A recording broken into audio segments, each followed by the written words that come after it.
Welcome to Histoon TV. We are here with another interesting story. The story of Honda, from rejection to revolution. The story of Honda Motor Company is one of the most inspiring tales in the history of innovation and perseverance, a true testament to how failure can become the foundation of greatness.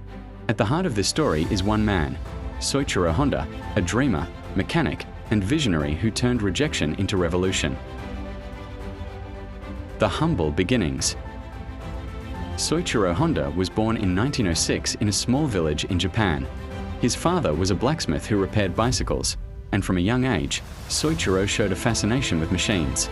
He loved tinkering with engines, often skipping school to watch planes and cars passing by. As a teenager, he moved to Tokyo to work in a repair shop. Over the years, he became a skilled mechanic and opened his own garage called Tokai Seiki, where he produced piston ring small but crucial components in car engines. The rejection from Toyota.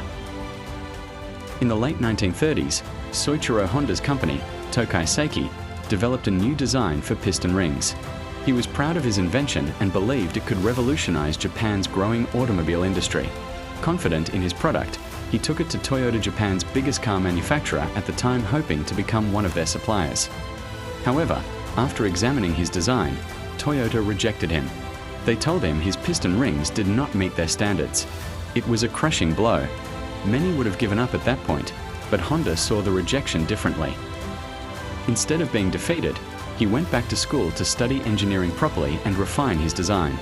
He spent years perfecting his product, experimenting, failing, and rebuilding until he got it right. Eventually, Toyota did accept his improved piston rings, but fate had other plans. War and destruction. During World War II, Honda's factory was bombed twice. The second time, it was completely destroyed. When Japan surrendered, the economy was in ruins and materials were scarce. His factory gone, his business crushed, Soichiro Honda could have walked away forever. But instead, he turned tragedy into innovation. He noticed that people needed affordable transportation, something small, efficient, and cheap. So he took surplus generator engines from old military equipment, attached them to bicycles, and created a simple motorized bike. That was the beginning of a new era. The birth of Honda Motor Company. In 1948, with just a small workshop and a big dream, Soichiro Honda founded Honda Motor Company. He teamed up with Takeo Fujisawa, a sharp businessman who helped structure the company's finances and marketing. Together, they made a perfect duo. Honda was the visionary engineer, and Fujisawa was the strategist. Their first real success came with the Honda Super Cub, a small, lightweight motorbike that became a global icon. It was reliable, fuel-efficient, and affordable, perfect for Japan's post-war recovery. The slogan was simple: "You meet the nicest people on a Honda." From motorbikes to cars. After conquering the motorcycle world, Honda set his sights higher: cars. Many thought it was impossible to compete with giants like Toyota and Nissan. But Soichiro Honda had something they didn't: a fearless belief in innovation. In 1963, Honda launched its first car, the T360 mini truck and the S500 sports car. The vehicles showcased Honda's engineering brilliance: small engines that were powerful, efficient, and beautifully built. By the 1970s, the world began to take notice. The Honda Civic, introduced in 1972, became a global sensation. At a time when the oil crisis hit, Honda's small, fuel-efficient cars were exactly what people needed.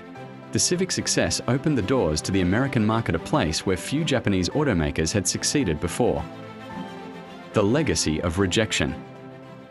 Today, Honda is one of the world's largest automobile and motorcycle manufacturers, known for reliability, innovation, and efficiency.